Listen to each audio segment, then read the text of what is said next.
Next up on the Cosmic News Network, First Contact with Joshua Pert. Good morning, Earthlings. Good. How you doing today? Good. How you doing today? Welcome to First Contact Radio. Welcome to First Contact Radio. To talk about all these things I'm talking about is because in life, everything is energy. Every single thing that's out there. Yo, it's First Contact with Joshua Poet. He's the man on the mic, just in case you didn't know it. Covering news from all around the globe, from the weather and space to UFOs. He'll talk politics and make you open your eyes. Conspiracy theories and government lies. They'll dig it all up and try to find the proof. Cause it's time to demand the truth. It's time. First Contact Radio. We It's have time arrived. to demand the truth. It's time. First Contact Radio. We It's have time arrived. to demand the truth. It's time. First Contact Radio. It's time to demand First the Contact truth. Radio. We have arrived. First Contact Radio. It's time to Good morning, Earthlings. How you doing today? Welcome back to First Contact Radio. Welcome back from the weekend. Hope you had a good time. Today is the 4th of August. So we have a sun sign in Leo. We have a moon sign in Scorpio. So a sun sign Leo is a fire sign, and Scorpio is a water sign. The water is the unconscious mind. The fire is the conscious mind. So if you want to think about it like putting a pot of having the fire and the water underneath, so the water can bubble up and it can put the fire out. The fire can get really hot. It can put the water, make it dissolve, boil, dissipate, steam away, or the two can work real nice together. So that's the objective, hopefully, to get the ideas of fire and the feelings of the water and have them work together, because that's what you're dealing with, ideas and feelings. Okay? So our mind, the conscious mind, is ideas, the unconscious mind, the feelings. And as far as anything particular today, we have coming up a trine between Scorpio, the moon sign, and Venus. And this takes place just shortly after noon here on the west coast. Venus is love and imagination. Scorpio is all about transformation that takes place. So we've got this transformation, a nice positive way of our love and our imagination. So look forward to changes within those arenas. All right. Moving from there, our numerology for today is the number 1. Here's how we arrived at that. We have the 8th, August 4th, plus so 8 plus 4 plus 7, that's 19. 1 plus 9 is 10, plus 1, I've got this extra one up here, it's supposed to be a 4, so. Alright, so today's a number 1. Number 1 tone days, we know about those at the very beginning. Little highlights here about the number 1. So I thought today we'll just start when we go to look at this tree of life here. Let's start at number 1. Let's start at the beginning. Again, it's always good repetition to repeat over everything, so we're going to go in more depth through our lesson today. But the 1 right here, the Magician. We have the 8 right here, which is Leo. And then Scorpio right down here. We're going to look at the number 1 today, the Magician. Again, you've heard this before, but I'm going to continue to repeat it. Simply because repetition of this particular esoteric science will help you to understand it more and more, because every time you'll learn something a little bit more about this. So the Magician, number 1. So what we have is the first expression into consciousness of the life force energy. So we have the Ein Sof energy. So this is that first expression that comes into being. Alright, and it expresses itself as the Magician. So the Magician, number 1, represents the conscious mind. The Magician's all about focus. You've got one hand up, One hand down means and signifies the idea that which is above is as that which is below. So we take the idea that this is a mental universe we live in, so we imagine up above our higher self. We imagine, we use our mind to put together an image, and then we're going to focus that image and bring that image down to the physical world. And that's what we're doing here, okay? Focusing our image, concentrating. On the table you have all of the elements. This shows that the magician has all of the tools available. The yellow is the mind, confirming what I was saying about the mind. The red is action, white is purity. So there's purity at heart. There's action, which is around it. There's the green, flowering all around here, which is growth. So a lot of good positive things. It says the title refers to man as the director of the force by which he transforms his consciousness and reaches the stage known to occultists as initiation. So initiation, the beginning, it's where you first learn and are initiated into the secrets of things that aren't normally known. You get a grasp and a glimpse of the things that are occult, but occult just means that which is hidden. One of the secrets of being a magician, since the magician is a point of energy that's coming through and flowing through, is we have to know when to get out of the way, because we are all co-creators with God, with the creative spirit of life, and therefore we need to know when we need to act and when we need to step out of the way and allow that creative, co-creative spirit to act. And when we learn to work together with it, we're dancing. Okay? Current moon phase here is the first quarter, making our way up to a full moon, which we will be at this coming weekend. Here we go, looking at the sky tonight. There's our moon. Saturn off to the right here. Says that now the moon forms the end of a ragged line with Saturn, Mars, and Spica to its right and its lower right. The moon's left are now vertical row of stars forming the head of Scorpius. Okay. And I brought this one up here. I thought this would be good to look at since it's the beginning of the month. Says tour August sky with Sagittarius and Scorpius. Give you a little idea of what's going on. August will be busy. Sky watching month in the evening sky. Two bright planets, Mars and Saturn, are low in the west at dusk. They're joined by the star Spica. Look for a line of three obvious stars, all about the same brightness. One to the left is Saturn, the one to the right is Spica, and Mars is in between.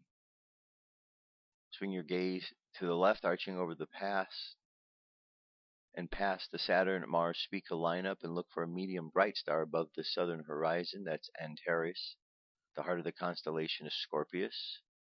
Shift your gaze to the left of Antares by a bit more than 2 fist lengths, and you're looking for a group of 8 medium bright stars in the shape of a teapot.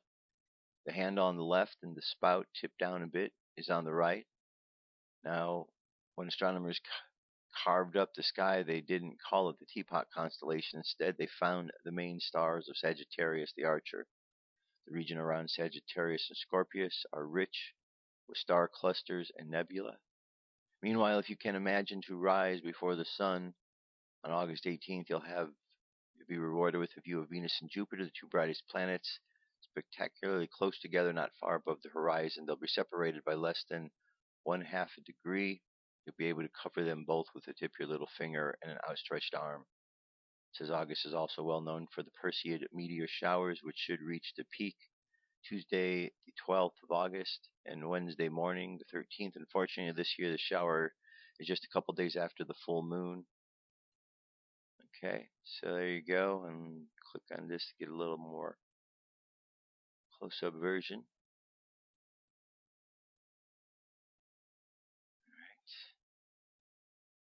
Very good. It says facing south, 10 p.m. So you've got the whole month to really develop your skills at looking at this and understanding this. The link's available. Check it out. Mayan Oracle. Today we're at a overtone day, which is tone number 5. So it's the overtone endlessness guided by death. We're at this position right here in the wave spell. So the wave spell, the theme for 13 days is timelessness. And we're at the endlessness of timelessness. So we really are experiencing something kind of mystical and magical. All right. Phrase for today is I empower in order to reflect commanding order. I seal the matrix of endlessness with the overtone tone of radiance. I am guided by the power of death. Spaceweather.com, solar wind 413.2 kilometers per second. Planetary K index is 3 at the moment, so we have some activity going on. We do have a couple of coronal holes which are making their way across the middle of the sun. Nothing that will be affecting us. At least there's no notification of that. We'll continue to notice what happens there. M-class flare possibilities up to 45, X-class to 10. Geomagnetic storm activities in the 25s in the high latitudes, mid latitudes. Seems kind of low. So it looks like things are picking up. We do have some activity. It's kind of interesting looking at this day by day because we can see how the universe does breathe in and out. So how these things move back and forth. It goes to nothing, then it goes back up. Pretty interesting. And today, let's go over to the Jewish calendar. Today is the 8th Av. It's the name of the Jewish calendar, the date. The history of today. This is a day said the spies dispatched 40 days earlier by Moses to tour the promised land returned to Israel's encampment in the desert bearing a huge cluster of grapes and other lush fruits. But even as they praised the land's fertility, they terrify the people with tales of mighty giant warriors dwelling there and assert that the land is unconquerable. All right. If we go down and we look at, let's see, laws and customs, some of the fast begins this evening, pre-fast meal.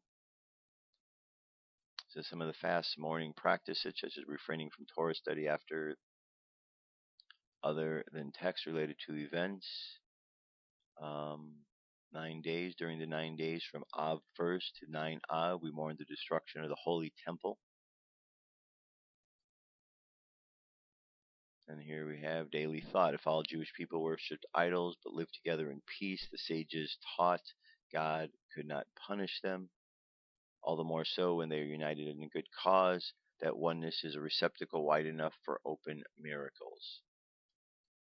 Alright, so there you go. That's what's going on in the world today. To get us started, cosmic weather, UFO news now is upon us. Let's get to it. Dirk?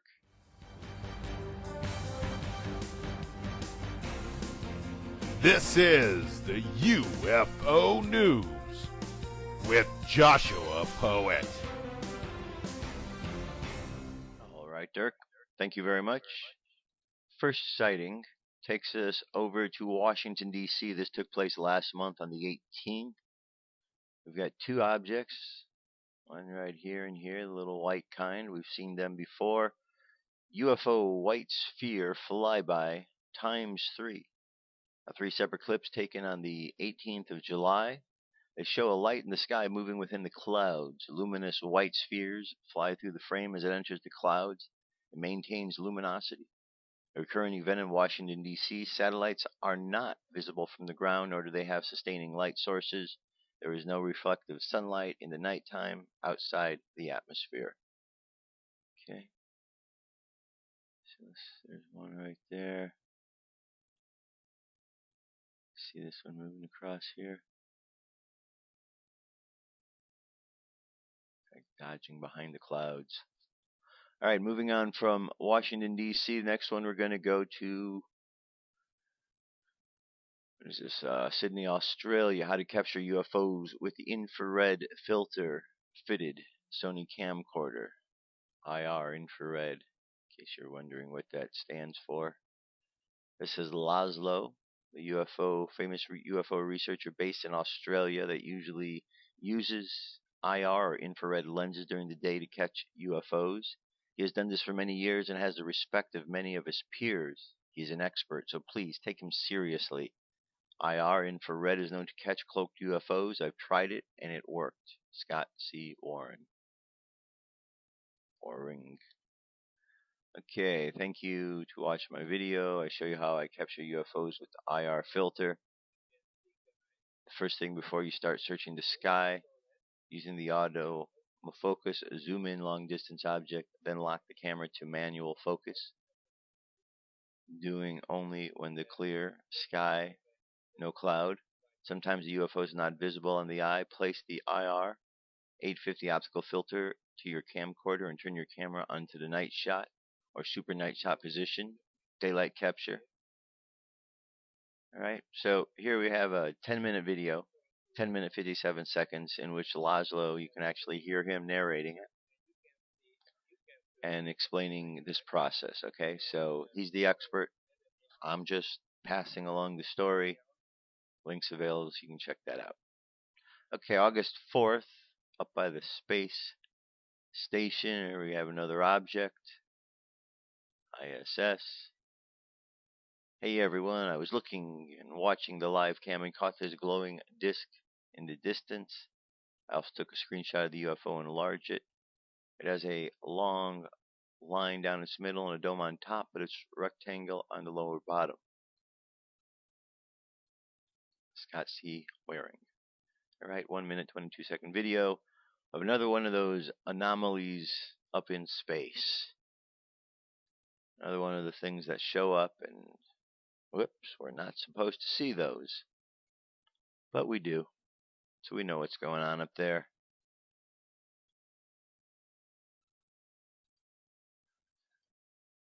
Oh, let's see, where is it at here?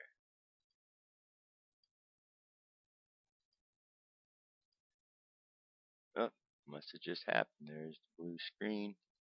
Alright, so since this happened at the ISS, means NASA has awareness now of this, especially since we saw that they, right here, they did the old blue screen trick, which means something probably right there was seen, and then they blue screened it out. See, right there we go.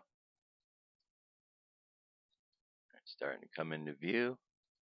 And uh-oh, NASA can't have that. Can't have somebody seeing something like that. Blue screen. Okay, so since NASA knows, NASA, why don't you send a message to the people over at SETI? Let them know that you just saw something by the ISS, because they're looking way, way, way out there in space for life. Let them know you found something up by the ISS, and then they can look a little bit closer. Might help them out a bit, because I know they're trying really hard to find extraterrestrial life or signs of it. Just thought maybe spaceship up there might be kind of a clue that it's a little bit closer. Okay? Just helping them out. Trying to help them out. That's all. Trying to help them out. Report UFO sighting number 165, Escondido, California. I went out to see my fiance off to work at 4:45 a.m. and happened to look at the stars. I saw a bright white light about the size of a tack head moving quickly and very smoothly across the sky from roughly west to east. It was bigger than any other satellite I've ever seen, but told my fiance, look how fast that satellite is moving. Must be the ISS. Then he left, and I watched it until it was out of sight. It did seem to veer to the left slightly before I lost sight of it. I just thought it was strange. It took a total of 20 seconds from the first sighting until it was gone. I went inside to get a cigarette, sat down, was looking at my phone, started feeling nervous. I looked to my right, saw the same object coming directly over me, but from the opposite direction from where I saw it the first time. The sight of it filled me with anxiety. It was somewhat lower, moving faster. It seemed to have a bit of red light as well, but I was looking at it much more intently than before. I'm sure 100% it was the same object. It suddenly slowed to about half speed and accelerated to an extremely fast speed and was gone. No sound, with either sighting. Alright, check that one out. Here we have Ukraine. Ukraine witness at Ismail reported that a UFO appeared in 2 photographs taken less than 6 seconds apart, with no sound or light being observed. This was from an August 1st testimony in the MUFON database. A witness stepped outside into a balcony about 6:31 a.m. on July 14th, when he got the idea to take 2 photographs of the sky about 6 seconds apart from each other. Noise and highlight were not observed. The witness stated around the object there is a discharge of air like plasma. Izmail is a historic city on the Danube River in the southwestern Ukraine. It's a good shot with the moon. Okay, here we go to Roswell, New Mexico. This is a grandmother shares firsthand experience or information on the Roswell incident. Since the Roswell incident in 1947, Wright-Patterson Air Force Base has been the subject of stories about crashed UFO debris and alien body. Now, such tales include a second-hand report filed on July 24, 2014, from the MUFON Witness database. A woman who received first-hand information about it in 1960s shared what was told to her to her grandchild. Now her grandchild became the reporting witness of MUFON about information. The witness said that his grandparents lived in Dayton, Ohio for several years before 1964. The reporting witness describes this grandmother on the report submitted to MUFON as witty, honest, and candid. According to report, his grandmother asked her close friend and retired from Wright-Patterson Air Force Base if it was true about the extraterrestrial craft and the space alien bodies being stored inside the base. The reporting witness said that his grandmother told him that the man responded that if the public knew about the truth of Roswell, the general public would be in panic. The woman did not ask any questions. Ohio MUFON is still investigating about the report. The U.S. Air Force Base Wright-Patterson is located east of Dayton in Montgomery and Greene counties. Okay, interesting. And one last piece here. This is just a link to video for you. I'm not going to play any of it here. 42 minutes, 51 seconds. And this was a link to Ancient Aliens series. Alright? I mean, there's links to all of this stuff online. All you gotta do is go look for it. It's there. Sometimes you don't even have to look for it. It's just there. That is UFO news. I'm going to jump away for a song. Then I'll be back. And we're going to jump into our study of Kabbalah for today. Stay tuned. Come into our circle, Great Spirit. Fill our souls with peace.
Show us the way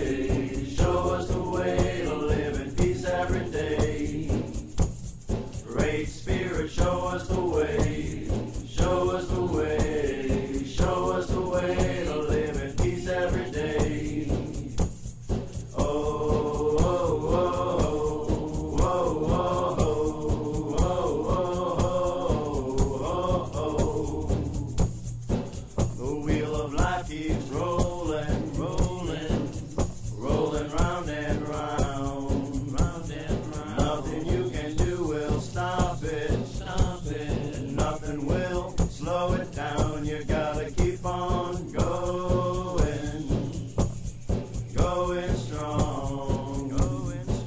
You gotta keep believing and keep moving on.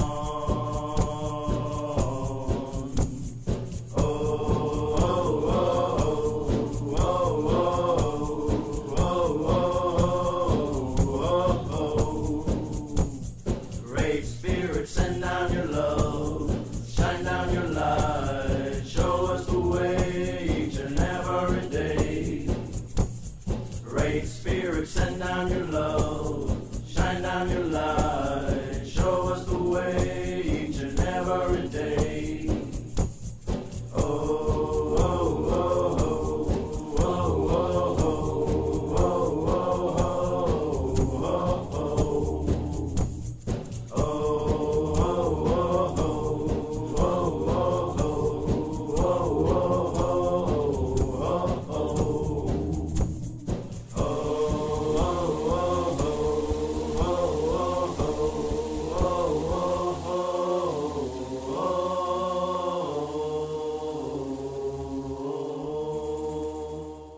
All right. Great Spirit is the name of that song.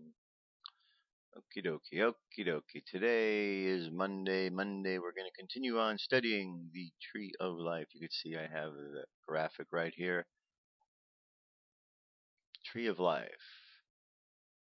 Very important symbol. That's why we look at this, to understand what this is all about.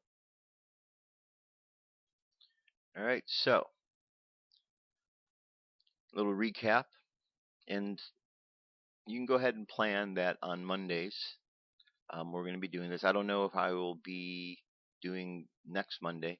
I'm going to be out at Contact and in the desert this coming weekend, so I don't know that I will be able to get to do the show on Monday, but if not, the following Monday. Anyway, the study of the Kabbalah. Kabbalah is a lifelong study. It's actually a study of many lifetimes. If it's a subject that you're interested in, chances are you've studied it before.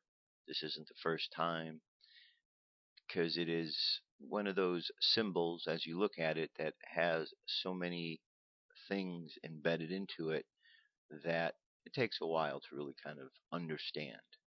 But once you look at it, and once you really come to work with it, you understand through your understanding that you've been looking at this for a while. It isn't just a brand new thing, you know. At least that's what I'm finding during the course of my studies. All right, so Kabbalah is the science of the many universes. It's a science that was passed down by the angelic kingdom to humankind during the time when Atlantis was a thriving civilization upon this planet. Okay, so it's a wisdom. The wisdom of the many universes. Therefore, there's an order to it. It's something that is recognized and utilized as a system of wisdom and a system of organization throughout this place where we live, this universe, and throughout many universes. So it comprises quite a bit. So to understand this would help you to navigate through a variety of different other universes, variety of other different dimensional realities. So by learning this, it's very important. Okay, so a little recap. We've got a tree, or a symbol that we call a tree. We have three pillars.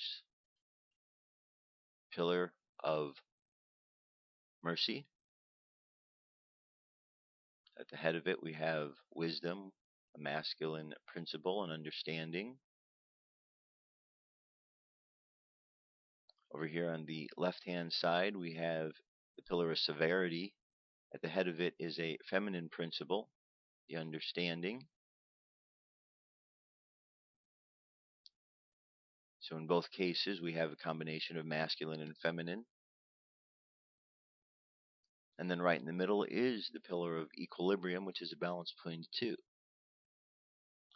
Outside of this tree of life are three negative veils of existence. which means just 3 phases of existence prior to manifestation here. The first one is called the Ein, which just means nothingness. The next one is the Ein Sof, which means the limitless nothingness. And then the Ein Sof Ur becomes the limitless light. So suddenly we go from nothingness to limitless nothingness to limitless light. So the nothingness changes into the light, limitless light. And that limitless light focuses itself as this number 1 through the point. Focus itself through as the crown into the crown. If we want to imagine this, our crown chakra, our head, the energy comes through. And then once it comes through, we're going to move this energy through different pathways. And from paths into other paths, but we're going to call them classrooms or Sephira. We're going to go through and we're going to learn lessons in these Sephira, and then we're going to walk the path to the next Sephira. And as we go through life, we're going to learn to understand where we are at any given time. So when we look at this tree of life, we can look at it and find a way how to get back to the middle. Because if we know the foundation, if we know the structure, we know how it works, then we can find our way back where we need to go. Now, we see 10 spheres here. But when we look at this shape in this image, we have to look at it from a multi-dimensional perspective. So instead of just looking at this as 1, we have to look at it as 4.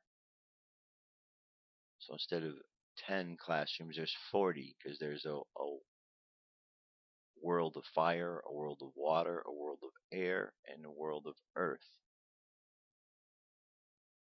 So with each one of those, all of these are represented. That's where we have the fire, the water, the air, the earth, in association with the wands, cups, swords, and pentacles.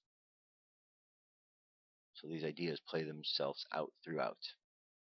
And these 1 through 10, 1, 2, 3, 4, 5, 6, 7, 8, 9, 10, they all correspond to this pattern on the Trestleboard. Okay? So let me just show you this here. So if we're looking at this, when we go to the top, what we have here is, so I'm just trying to arrange it so I can, alright, here we go. So right here, number 1, or we'll say before that, outside, the Ein Sof, the Ein Sof, the Ein Sof Or, all the power that ever was or will be is here now.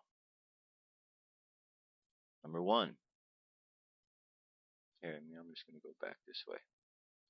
Okay, right here. Number 1, the crown. I am a center of expression for the primal will to good, which eternally creates and sustains the universe. 2, through me, unfailing wisdom. And you can see the keywords are there. Unfailing wisdom takes form in thought and word. Understanding, filled with understanding of its perfect law, I am guided moment by moment along the path of liberation. 4, from the exhaustless riches of its limitless substance, I draw all things needful, both spiritual and material. 5, I recognize the manifestation of the undeviating justice in all the circumstances of my life. 6, in all things great and small, I see the beauty of the divine expression. 7, living from that will, supported by its unfailing wisdom and understanding, mine is the victorious life. 8, I look forward with confidence to the perfect realization of the eternal splendor of the limitless light. 9, in thought and word and deed, I rest my life from day to day upon the sure foundation of eternal being. And 10, the kingdom of spirit is embodied in my flesh. Now also within this, as I gave all these descriptions, each one of these has a zodiac sign assigned to it. So we have understanding, and we have the sign of Saturn. So we can understand that Saturn and understanding have a similar meaning. So we can connect those ideas and those thoughts. Here we have mercy, we have expansion, we have Jupiter, abundance. Severity, we have Mars, the Sun. Over here we have Venus, love, imagination, Mercury, the mind, foundation, the moon, and then the physical world. Okay, so all the planets are represented here. This is the full zodiac right here.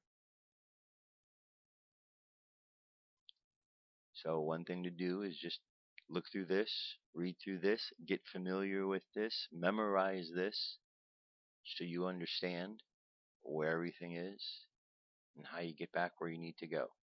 But just understand where all the positions are first. Okay? Now, moving from here, let's go over to the Sefer Yetzirah, and let's go to chapter 3. Three mothers, Aleph, Mem, and Shin. Their foundation is the scale of merit and the scale of guilt and the tongue of statutes between the scales between them. Balances the scales between them.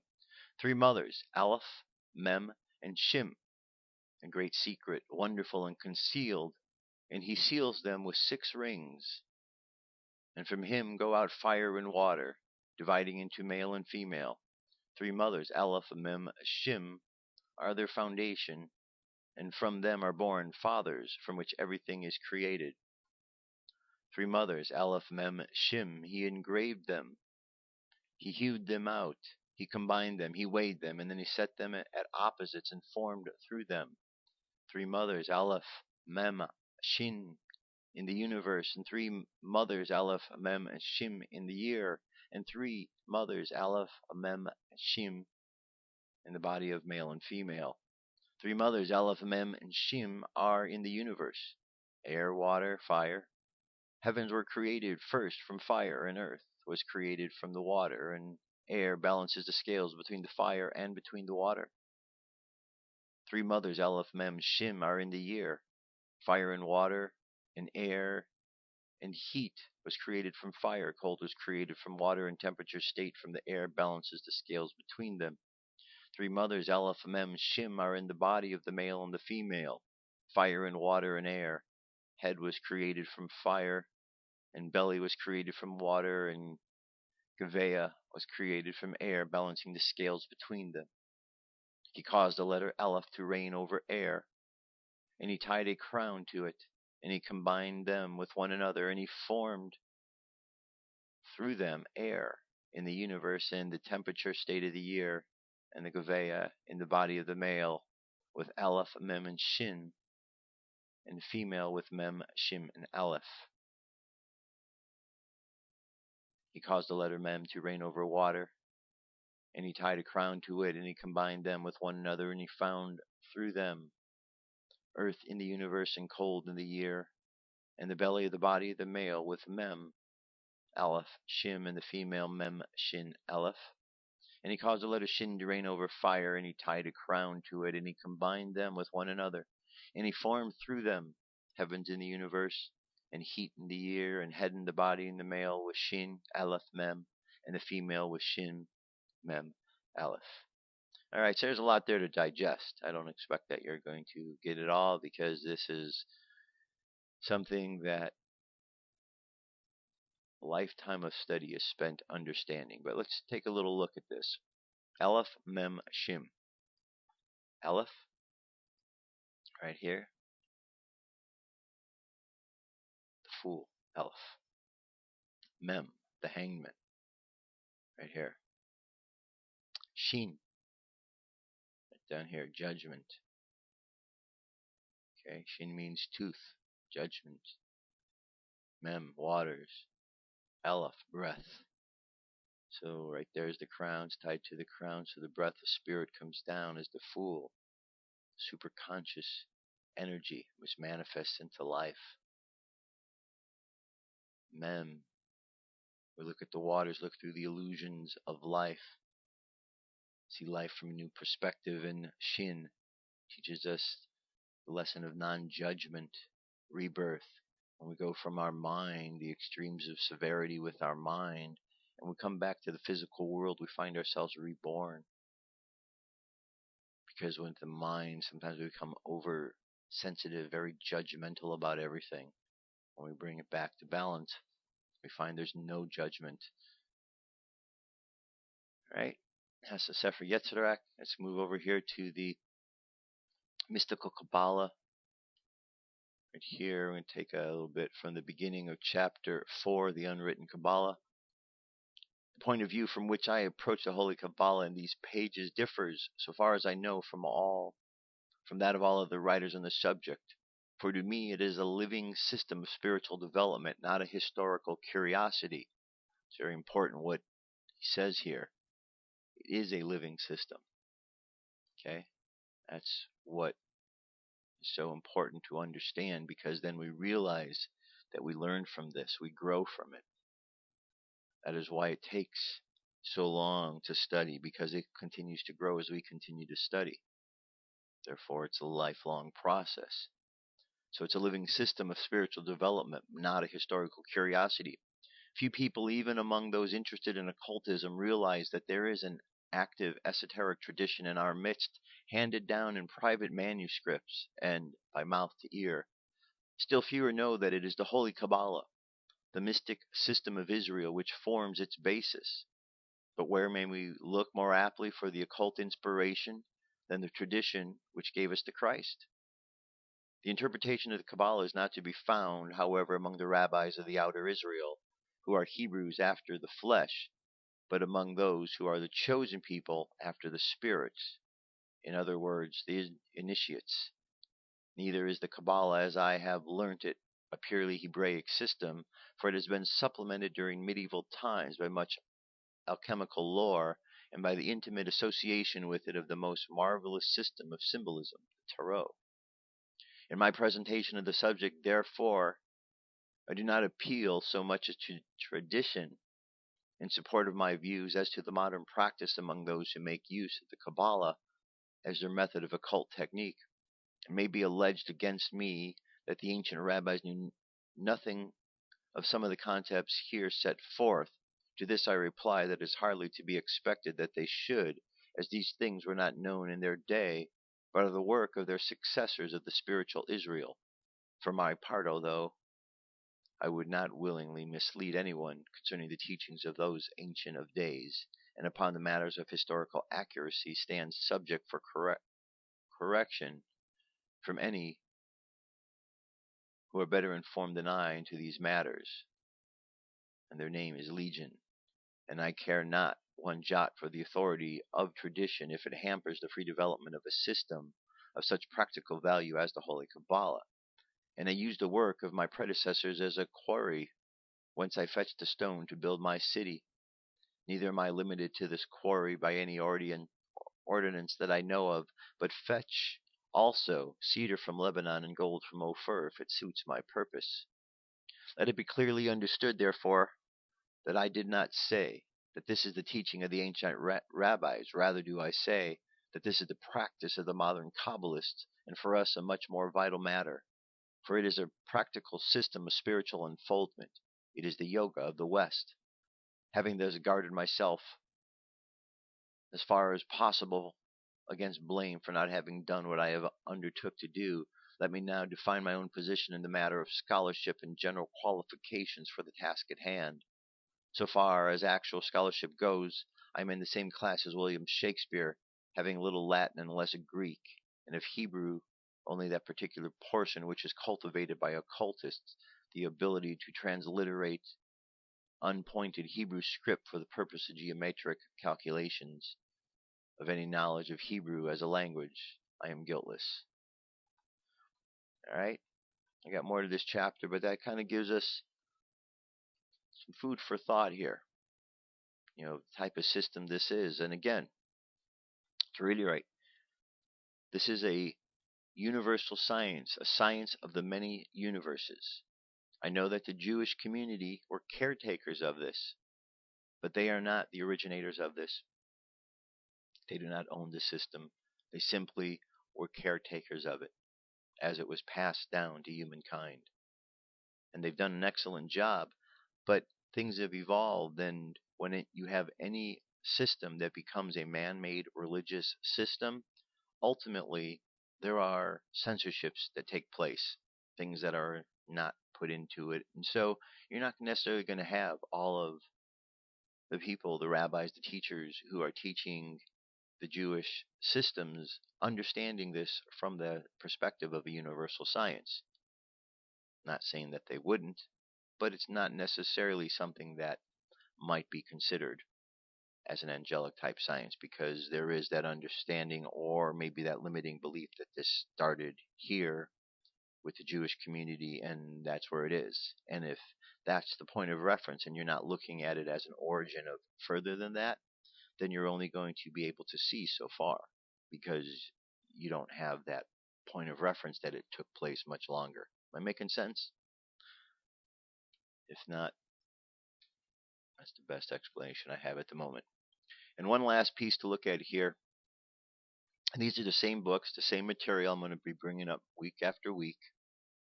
Okay? It's not like there's something brand new we're going to study. It's important that we look at all of this and get to know it. These are books and bits of information is very important to the study, and to really digest this info will help tremendously. Okay, I'm going to read just a portion of the beginning here. This is chapter 1 of the KYBALION. From old Egypt have come the fundamental esoteric and occult teachings which have been so strongly influenced the philosophies of all races, nations, and people for several thousands years. Egypt was the home of the pyramids, and the Sphinx was the birthplace of the hidden wisdom and the mystic teachings. From a secret doctrine all nations have borrowed: India, Persia, Chaldea, Media, China, Japan, Assyria, ancient Greece, and Rome, and other ancient countries partook liberally of the feast of knowledge which the hierophants and the masters of the land of Isis so freely provided for those who came prepared to partake of the great store of mystic and occult lore which the master minds of the ancient land had gathered together. In ancient Egypt dwelled the great adepts and masters who have never been surpassed and who seldom have been equaled. During the centuries that have taken their processional flight since the days of the great Hermes, in Egypt was located the great lodge of the lodges of the mystics. All the doors of her temples entered the neophytes, who afterwards, as hierophants, adepts, and masters, traveled to our four corners of the earth, carrying with them precious knowledge, which they were already anxious and willing to pass on to those who were ready to receive the same. All students of the occult recognize that the debt that they owe to these venerable masters of the ancient land. All right. That's all I'm going to do. I'm just going to introduce that. We've gone over the KYBALION in depth. We've read through the whole book. So there it is. There's the link to it. So you can go and you can look further at it. Again, these are all sciences and studies that you can continue to study every single day. And you don't have to go into an in-depth study every day. You can read a paragraph. And from that paragraph, you go and sit and you meditate and you contemplate what it was that you just read. And you'll find that you'll learn more and more about this science each and every day, because it's a living, breathing science in the same way that you and I and everyone else here are living, breathing beings. So we evolve, the science evolves. The science evolves, we evolve. It's all tied together. It's a science of the many universes, saying this is how things work throughout the many universes. Guess what? We are in one of those universes. Therefore, the way in which the book and the information describes how the universes works is describing how our universe works. And our universe exists not only outside of us, but inside of us. So by understanding this, we're understanding how we work as well, because we are part of the universe that lives in and outside of us. So you can see the whole system is a system that we can learn a great deal from. The more we learn and understand, and the more we understand, the more there is that we understand that we need to learn. Kind of an interesting little perspective, but you'll see if you haven't already. All right, moving on. Astral travel. It's an article here over at In5D. I like to read an article from In5D every day. I think they've got great information there. And the information needs to go out. So, this article here is 11 astral travel tips for Operation Meditation. Astral travel occurs when the mind leaves the physical body and is able to roam around the parallel astral plane.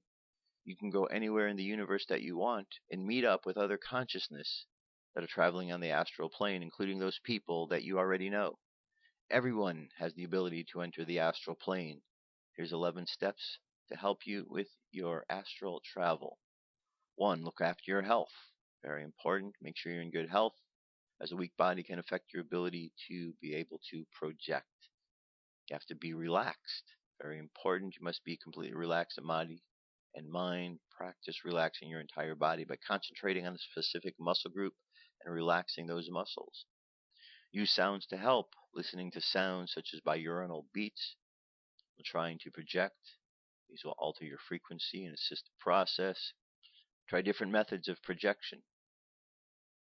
Experiment with different methods of projecting yourself. What works well for one may not be the best for another. Some common methods include the rope method, where you imagine yourself climbing out of your body using a rope. A visualization technique whereby you invoke a vivid visualization of floating free from your physical body. And another where you imagine a solid object and you imagine that you are using the object to pull yourself out of your body. There's a couple of techniques to use. Experiment with different times of the day. What works best for you. Release your fear. As in the vibrational lift, you feel your body start to pulse and vibrate. This is completely normal. Do not become distracted from whatever method, and do not get caught up in fear. Just remember, it's part of a process. Be patient. You have to want to project. Use your will to be able to do that. If you don't want to do it, you're not going to do it. Learn more. Read as much as you can. There's a lot of books on the subject, a lot of videos you can watch on YouTube. Move away from your body. When you leave your body, move away from it. This will prevent you from being immediately snapped back into it. And 11, record your experience is very important. After each projection, keep a record of your experiences. Try and note the amount of time that you spent. Okay? So anything you're doing, whether it's astral projection, if it's dreaming, keep a book next to your bed.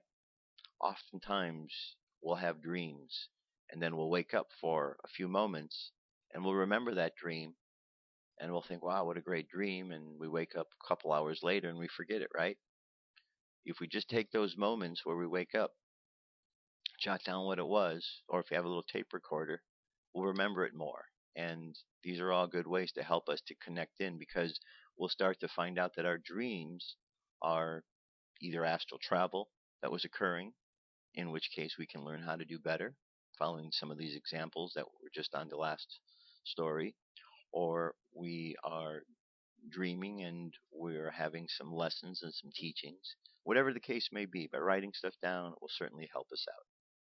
All right, here's our galactic message for today, and it comes to us from Jesus. Here we go. Jesus' realization of the absolute futility of conflict of any sort is dawning on humanity. July 31st, 2014, by John Smallman. Jesus. Here in the spiritual realms, excitement, as you might put, is approaching fever pitch. Yet all across the world, and particularly in the area of Palestine and Israel, it would seem that people are experiencing hell on earth.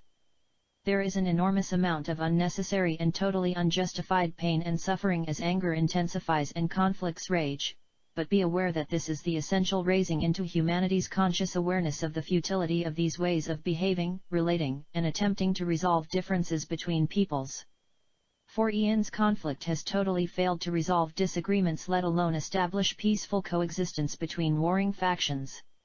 Finally, humanity is getting the message, but it has taken this recent escalation of conflict across the globe to really bring this message home. Consequently, enormous numbers of good and loving people are working together to persuade those filled with hate and resentment to take a break from conflict and to meet with one another, initially to end the hostile activities that are tearing families and societies apart, and then to work together to establish a loving acceptance of each other's right to live in peace. It does seem to you that people have been futilely attempting this for generations, which they have, but now there is such an intensity of love bringing peoples together that the angry reactionary excitement of those you might describe as hotheads will be calmed down in order that their often intense rage ceases to fuel the fires of dissent that it seems can never be extinguished. It is a time for acceptance, for accepting that enormous numbers of people have been killed, tortured, and injured, and that nothing can alter that fact, and for also accepting that to continue burning with rage, just as before, will bring not solutions but only more utterly unnecessary and horrific suffering. Up until very recent times it had been considered logical by humanity generally that the way to win a conflict was to increase the size of their armies and the effectiveness of their weapons. However, the nuclear ending to the Second World War made it clear that this was becoming an increasingly dangerous and indeed insane attitude to maintain or encourage. Humans are social beings who chose to limit their access to their individual spiritual natures, and as a result they divided into different races, creeds, and cultures, further separating themselves from their oneness with their divine source. However, deep within every human being, hidden under a dark and divisive cloak of fear, there burns an inextinguishable flame of love. As a consequence of the escalating violence across the planet over the last few decades, and the realization that the threat of a worldwide nuclear holocaust has not yet been totally removed, many, in desperation or perhaps frustration, are lifting that dark cloak within themselves and finding their true nature beneath it waiting to embrace them. And this is why, here in the spiritual realms, we are so excited, uplifted, and encouraged, because we can see the absolutely amazing and elevating effects that the tsunami of love is causing and promoting very rapidly across the planet and throughout humanity. Realization of the absolute futility of conflict of any sort is dawning on humanity, and many are now getting together to gently and lovingly restrain those who, as yet, cannot see this and would continue engaging in senseless, wasteful, and in fact insane conflict. So what we are seeing is that the futility of conflict has finally been truly recognized by the vast majority, consequently it will cease. From your perspective, reliant on the mainstream media for much of your inadequate information about the state of the world, the situation seems increasingly alarming. That is not a bad thing because it strongly encourages people to take notice and focus ever more intently on being loving in every moment. It is humanity's total embrace of love, all that exists, the power source and creative intent of God, that will stabilize the new age, allowing it to grow and prosper as divinely intended. When love is locked out, avoided, or denied, chaos ensues, and the illusion is a state of chaos. Love is one. Separation, the illusory state in which you appear to have your existence as humans, is chaotic because your ability to communicate is severely restricted by the limitations a human vehicle imposes on the divine being who chooses to experience life from that perspective. Your free will choice to separate from your source and from all the infinite skills and abilities that state provides meant that only chaos resulted. It was initially very exciting for you, you had brought limited skills to the illusion, the rules of the game, but they were quickly found to be inadequate, and then its chaos overwhelmed you. Your different languages, cultures, religions, skin colors, and apparent differing levels of intelligence further divided you, and meaningful communication, which had initially been difficult, became virtually impossible. Over the last few hundred years or so there have been ongoing attempts to improve humanity's living conditions, although those who had inherited power and influence strongly resisted alterations to the status quo. Nevertheless, it marked a turning of the tide, and then the nuclear devastation at the end of World War II brought the realization that either you had to find a better way to live together in peace and harmony on the planet, or you were doomed to destroy yourselves. This has not happened, and it will not. However, it remains essential that you all embrace the eternal and inextinguishable flame of love buried deep within each one of you, and daily meditation within your quiet inner sanctuary is the way to do that, because that is the way to return to the state of oneness that is your eternal nature. As one, it is impossible that you would do anything that would harm another. It is as one, that you have your eternal existence, and in that state communication is instant, clear, comprehensible, and utterly loving. Remember, your awakening has been divinely assured, so focus on bringing it to fruition by intending to be loving regardless of any situation that might suggest to you that love does not work. It does, and that is why you are moving forward so positively and determinedly to your inevitable awakening. Your loving brother, Jesus. Alright, good message. You know, it's kind of a reminder and sounds like, you know, the movie War Games? And remember how the computer just really got overwhelmed with all of that information? I realized it's kind of it, and we keep having these wars and these wars and these wars, and people around the country are believing, and around the world are believing that they're right and this and that. Then the reality hits. Oh, wait a minute. People get killed in wars. And now people are they are waking up. I do see it going on. I do see a division of lies, which are still happening there. The mainstream media is really working as overtime as ever to keep the lies going, keep people in the dark. They don't ever ask real questions. If they really did, we'd be much further along. But it's good to see people are standing up, and that's good. That's why we focus on the positive, because we could look at all of that nonsense on a daily basis and then get all worried and nervous. But then the end of the day comes, and all the stuff that we thought that they told us we should be worried and nervous about, just a bunch of nonsense from a bunch of fear mongers. But we're told, pay attention to the good, because we'll create the good. We're told that we live in a universe that is a mental universe, and therefore if we focus our concentration, if we focus our attention on positive, we'll create positive in our lives. And that the dimensions are splitting, and that we need to focus our attention towards the good place we want to go. Let go of all of the old nonsense. We're also told that all the nonsense that's going on is just an echo of that which has already ended and hasn't completely stopped yet. But it will. So we keep focusing on the positive because we know where we're going. People want to focus on the other, that's up to them. They can go back there, they can get stuck there, whatever. Just free will choice. We're going forward to the positivity of the new reality, of the dimension that is for the good, because that's what I want. And I'm pretty certain that's what you want. So that's the direction that we're headed. All right, here's our meditation for today. Go ahead and close your eyes. Take a deep breath.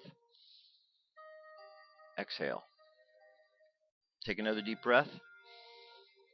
And exhale again. And take another deep breath. And exhale one more time. And as you're breathing, contemplate the words of this affirmation. I love myself unconditionally. I love myself unconditionally. Just imagine that feeling of love as you unconditionally love who and what you're about. And take another deep breath. And exhale. And imagine yourself walking down the path of life, and you're walking to the path and you come to a fork in the road. And you see one side of the road leads down to a place where there's a great battle going on. And as people walk down that path, you could see they get angrier and angrier as they get closer to the battle, till eventually they're part of the battle, caught up. And then the other path you could see leads to a place of calm and peace. And the people walking along that path are happy. And you could see as people are walking along that path, they are also grateful for being focused on the positive. And you think about these two paths and you realize that we can walk whichever one we want. The choice is ours. We can get caught up in this thing of war that's been going on for a long, long, long time. Or we could understand the illusion and understand that we have a choice and choose to walk the path of goodness. So imagine yourself walking that path, walking the path of positivity and love. And as you do, you find yourself happy. And as you find yourself happy and the others are happy and sending out positive vibes, you find that this positivity you send out not only affects you and everyone that is part of this path, but it affects everybody. For even those caught up in the warlike situation on the other path can feel the positivity. Till eventually even they realize how futile this effort of war is. And one by one we see people walking and leaving the path of war. and walking the path of peace.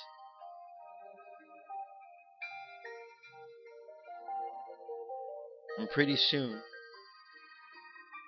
all of those who are really peaceful individuals find themselves in the path of peace, and those who are the true warmongers who can't let go, well, they're stuck.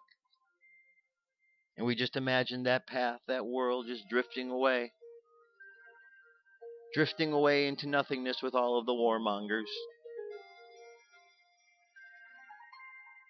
all of those who are corrupt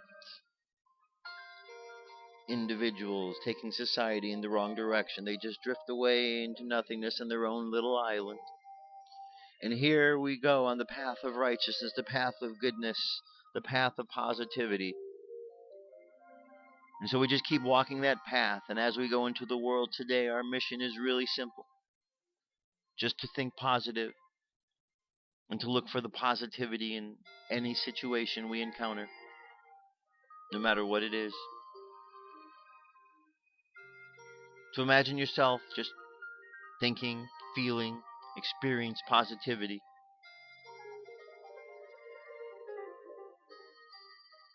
Let's take another deep breath. Exhale. And we're going to bring our consciousness back to the present moment on the count of 3 while our subconscious continues on its journey of positivity. 3, coming back to the present moment filled with confidence. 2, coming back to the present moment filled with faith. And 1, coming back to the present moment happy, healthy, and whole. Happy, healthy, and whole. Take one more deep breath. Exhale. And open your eyes. That's it, my friends. That is our show for today. Thank you so much for being here. Glad you could make it.